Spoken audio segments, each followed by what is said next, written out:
of our beloved Prophet Muhammad ﷺ that you won't ordinarily find in the books on the shelf. When I say the books on the shelf, I'm going to continue from where we left off. And we were speaking about Qusay ibn Kilab. Qusay ibn Kilab. وهو المجمع. هو المجمع. There are three Qurayshes. القريش الأكبر وهو النضر. قال الحافظ العراقي رحمه الله تعالى في سيرته. He wrote a 1,000-line poem. Al-Hafiz al-Iraqi, the great muhaddith, he wrote a 1,000-line poem on the seerah of the Prophet sallallahu alaihi wasallam. So when it comes to the nasab, he says, "Huwa ibn Abdullah Abdul Muttalib." That he is the son of Abdullah, the son of Abdul Muttalib. "Huwa ibn Abdullah Abdul Muttalib. Abuhu wa huwa Shaybat al-Hamdi Nusib." His father, Shaybat al-Hamd. Abdul Muttalib wasn't his name. In fact, what happened was, and we're going to go into that a little bit later in detail, inshallah ta'ala, when we speak about the life of Abdul Muttalib. Very important. Very important. He just rediscovered the well of Zamzam. He was there when Abraha came with his army from Habasha, or from Yemen, sorry. He was the governor in Yemen, Abraha, under the authority of the king or the negus of Habasha. So a very important story, the life of Abdul Muttalib. But his name was Shaybatul Hamd. His name was Shaybatul Hamd. Quite simply because when he was born, he had, remember Charlie Weir? Charlie Weir, the boxer? You know, he had that piece of white hair on his head. Now something similar to that. In some of the riwayat, just one white hair he had on his head when he was born, and that we call shayb. A shayb is basically gray hair or white hair. So his name was Shayba. When he was born, he had this piece of white hair on his head. And his father, Hashim, was a trader. In actual fact, it's Rihlat al-Shita'i was-Sayf. He's the first one to take the caravan of Quraysh, Quraysh. He used to take it to Sham in the summer and to Yemen in the winter. لِإِيلَافِ قُرَيْشٍ إِيلَافِهِمْ رِحْلَةَ الشِّتَاءِ وَالصَّيْفِ. It was Hashim, the father of Abdul Muttalib, that used to take this caravan. And you know what was their main port of call? This would have been in the summertime. In the summertime, they used to go to Sham, to Syria. And their main port of call was Gaza. That's why one of the names of Gaza is Gaza to Hashim. Gaza to Hashim, the Gaza of Hashim. And he's buried there. Hashim is buried in Gaza. In fact, when he was on one of his trips,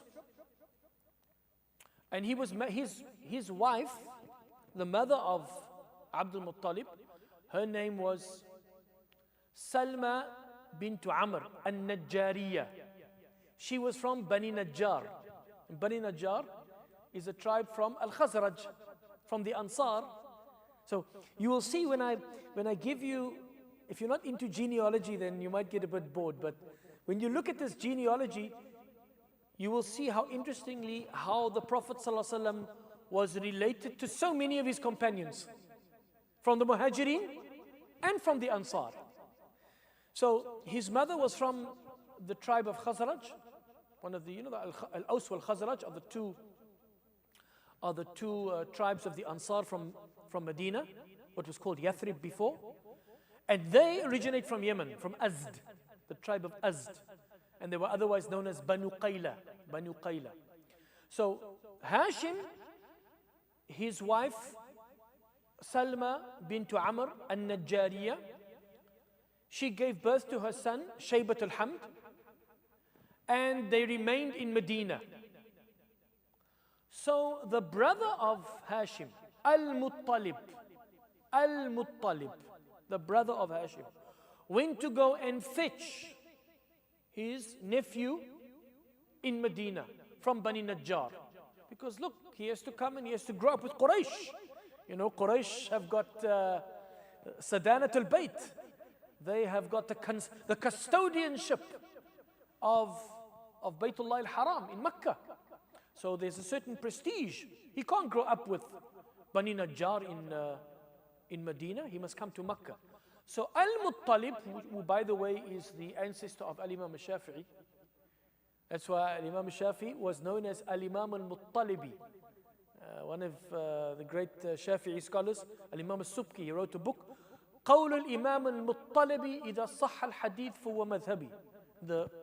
The saying of the Muttalibi Imam, if the hadith is authentic, it's my madhab. That's one of the aqwal of Al-Imam al-Shafi'i rahimahullah ta'ala. So he was from Muttalib, and that's why also why Al-Imam al-Shafi'i said that Al-Bayt is not just from Bani Hashim, but from Bani Hashim and Bani al-Muttalib. And for that reason, if you come from Bani Hashim or Bani al-Muttalib, you cannot accept zakah or sadaqah.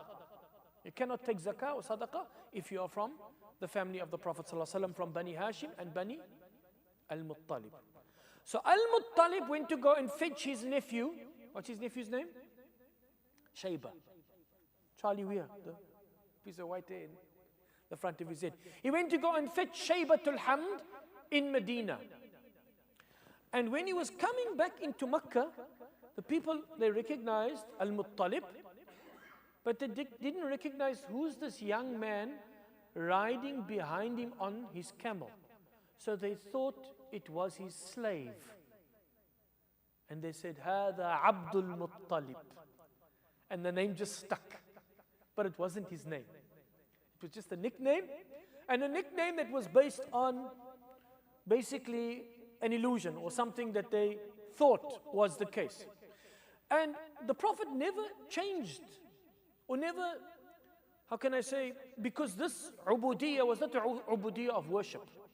Although we don't name our children Abdul Muttalib, and it was never recommended to name one's child Abdul Muttalib after the grandfather of the Prophet ﷺ.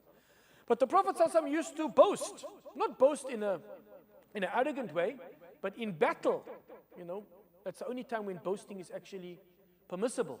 He used to say, أنا النبي لا كذب أنا ابن عبد المطلب.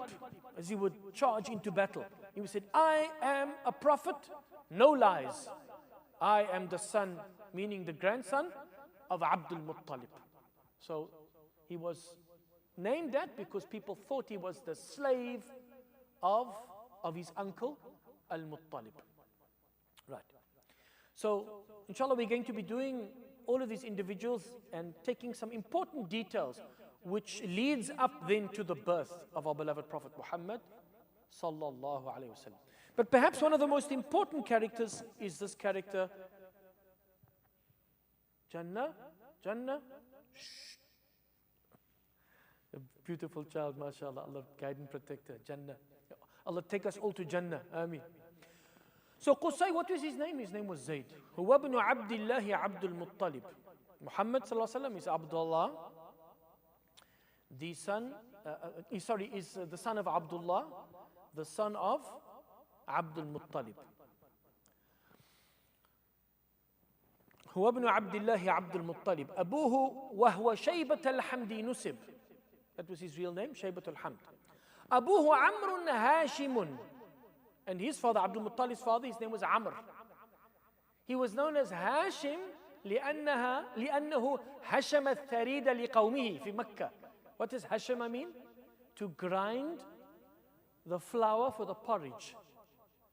And Amr, the father of Abdul Muttalib, he also got a nickname. His nickname was Hashim. His name was actually Amr. أبوه عمرو هاشم والجد عبدو مناف عفوا ليس مناف إنما مناف with فتحة. His father was Abdu Manaf.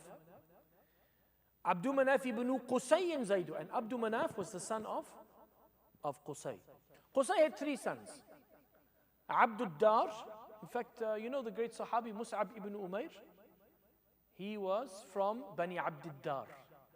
Abdul Dar, Abdul Uzza, and Abdu Manaf. These were the three sons of Qusay. And they say, Qila, it is said he had another son who was called Abdu Qusay. Abdu Qusay. But Qusay's story is very, very interesting. Remember we said, why was his name Qusay? His given name was Zayd, but his name was Qusay because Qusay means the one who has been distanced from his family. Distance from his family. Now Qusay ibn Kilab, his father's name was Kilab. In fact, that also wasn't his name. His name was Hakim. But his father, Murrah, named him Kilab, dogs. Kalb, Kilab. Kalb means a dog. Kilab means dogs. In order to scare the enemy. He used to give these names in order. He used to do things and in order to make the enemy scared. So, Kilab, his father, was married to a woman by the name of Fatima bint Sa'ad al-Azdiyya. Al-Azdiyya. She was from Azd, from the tribe in Yemen. And he also died, and Qusay Zayd was very young. So what she did was she remarried Fatima bint Sa'ad al-Azdiyya. She married a man by the name of Rabi'a ibn Haram. Yeah, Jahiliyyah, they had all sorts of funny names. Rabi'a ibn Haram al-Adhra'i, or al-Adhra'i, bil Hamza at the end. He was from Bani Adhra, who is from Quda'a. Now you see, when we do the lineage of the Prophet ﷺ, Quda'a is right at the end of the lineage. So, هو ابن عبد الله عبد المطلب أبوه وهو شيبة الحمد نسب أبوه أمر هاشم والجد عبد مناف بن قصي زيد ابن كلاب أي حكيم يا أخي هو ابن مرة بن كعب بن لؤي وهو ابن غالب أي بن فهري وهو ابن مالك أي بن نضر وأبوه كنانة ما أبرك والده خزيمة بن مدركة. Now Mudrika had a brother, his name was Quda'a. Quda'a. So this is where it separates. So Quda'a is a famous tribe. If it wasn't for Quda'a, Qusay would never have been able to get into Makkah to rule over Makkah. Quda'a and Bani Bakr ibn Abdi Manat from Kinana, they both helped him to defeat Khuza'a and to drive them out of Makkah. But so the connection comes all the way, and they're all min al-Arab al-Musta'riba. They're all of the Arabized Arabs, meaning they all come from Ismail. If I say Arabized Arabs, then I want you to think of one thing and one thing alone, Ismail. Because Ismail married the daughter of the chief of the tribe of Jurhum, and he learned فَتَعَلَّمَ مِنْهُمُ الْعَرَبِيَّةِ, and he learned Arabic from them. So they are the Arabized Arabs. What's interesting is that only one son of Ismail ruled in Makkah, and that was his eldest son Nabit. And after Nabit, when Nabit passed away, the next son from where the Prophet ﷺ descends, Qidar or Qaidar, he never took over. Jurhum basically took over from Nabit. And so the Kaaba, Makkah, was in the hands of Jurhum from after Nabit, the son of Ismail, all the way until Khuza'a came to Makkah and drove Jurhum out in the year 160. So Jurhum was from the time of Ismail alayhi right up, we're talking over 2,000 years, right up until about 160 of the Common Era, when Khuza'a came and they drove Jurhum out of Makkah. And the first person to be ruling from Khuza'a, I told you about him last night, was Amr ibn Luhay al-Khuza'i, the man who brought the first idol and put it in the Kaaba. He got the idol from the Moabites, the idol called Hubal, and he brought it and he put it in the Kaaba. That was the first leader of Khuza'a, and the last leader of Khuza'a. The last leader of Khuza'a was a man by the name of Hulayl ibn Hubshiyya al-Khuza'i. Now very interestingly, remember we said Qusay was taken by his mother and this Rabi ibn Haram from Quda'a, and they went to go and live in Sham, in a place near to Al-Hijr. لَقَدْ كَذَّبَ أَصْحَابُ الْحِجْرِ الْمُرْسَلِينَ. In the Quran, the people of Hijr, They denied the messengers. What is Hijr? Hijr is modern day Petra, where the Nabateans were, where the people of Thamud were. Remember Thamud? Nabiullah Salih was sent to Thamud. So the people of Quda'a and their clan, Adra, they lived in that area of Sham. So his mother Fatima bint Sa'ad al-Azdiya took her son Qusay, Zayd, and went to go and live with Bani Adra. And one day they said to him, they were like mocking him and saying, Anta dakhilun alayna. You're like an imposter. Where do you come from? Go back to your people. But he didn't. He thought he was from them because he was small when his mother took him away. So Qusay asked his mother, where am I from? She said, you are from Quraysh. And your brother Zuhra, Amina, the wife of the Prophet ﷺ, she is from Bani Zuhra. Amina. The mother, sorry.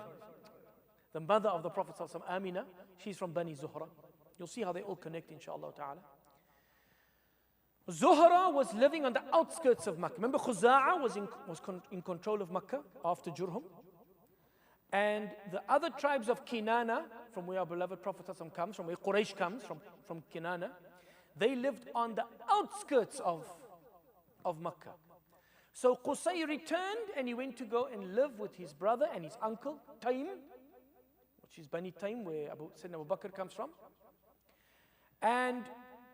But Qusay went into Makkah and he was trading and he became a person of great stature and influence. And so he eventually married the daughter of the leader of Khuza'a in Makkah al-Mukarramah, Hulayl ibn Hubshiyya al-Khuza'i. He married her daughter. Her name was Hubba. Hubba bint Hulayl ibn Hubshiyya al-Khuza'i. Now here's a very interesting story. How did Qusay take the Sadana?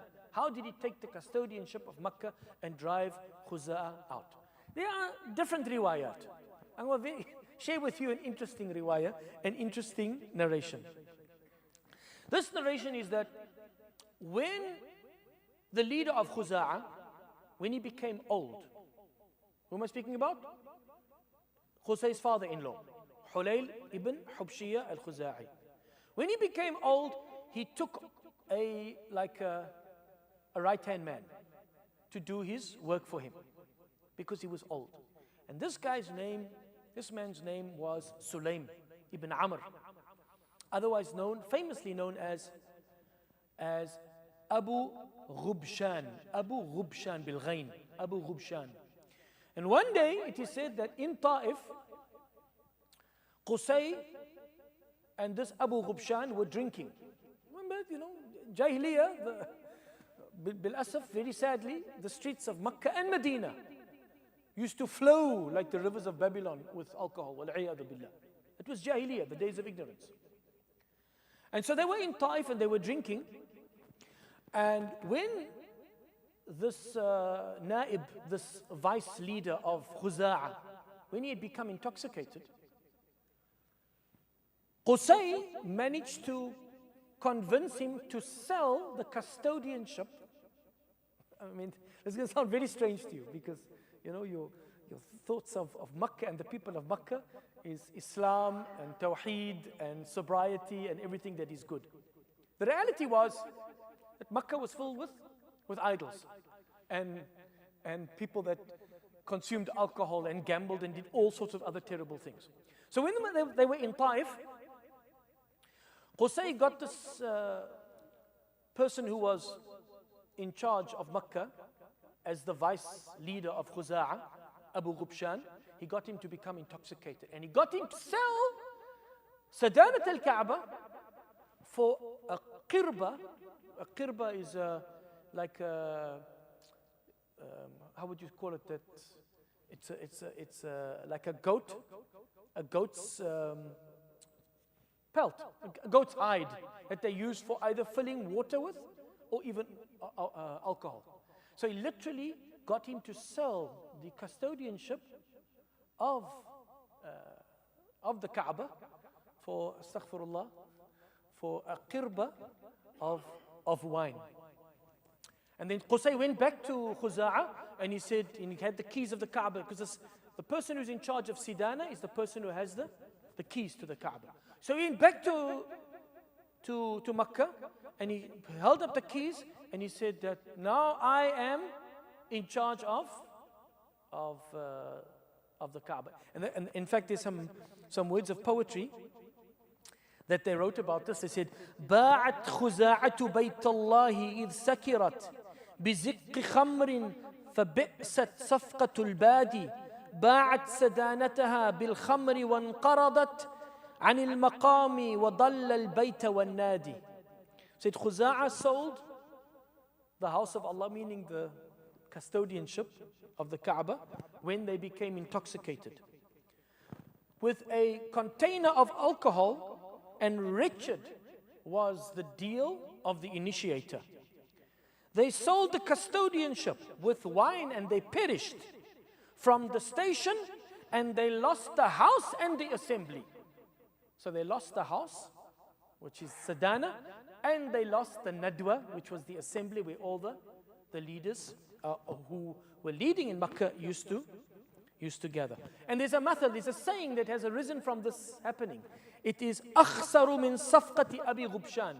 That if somebody does a bad deal, if somebody like loses in a business deal, they'll say this is a greater loss than the deal of Abi Ghubshan, who literally sold the custodianship of the Kaaba.